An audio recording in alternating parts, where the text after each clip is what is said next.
елбасы Нұрсұлтан Әбішұлы Назарбаевтың Нұр Отан партиясының кезекті 18-ші съезде Қазақстанды дамытудың жаңа кезеңіне жол ашылғанын атап өтті. Алдағы 10 жыл біздің 30 өркениетті мемлекеттер қатарына жылжуымыздағы шешуші кезең болмақ. Енді әлеуметтік дамытуға арналған кезекті шараларды іске асыру бүгінгі күннің талабы.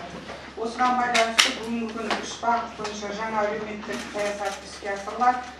Аз қамтылған топтардың табысын арттыру және қолдау, табысы төмен азаматтардың тұрғын үй мәселесін шешу және білім беру мен денсаулық сақтау салаларын жақсарту.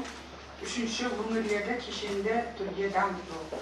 Қазақстанның президенті Қасым-Жомарт Тоқаев елбасының сындарлы саясатын жалғастыра отырып, мемлекеттік бағыттың бағдары 3 негізгі принципте қамтамасыз етілетінін басында айтты: сабақтастық, әділдік және прогресс. Әйелдер қауымы да жаңа әлеуметтік саясатты толық қолдайды.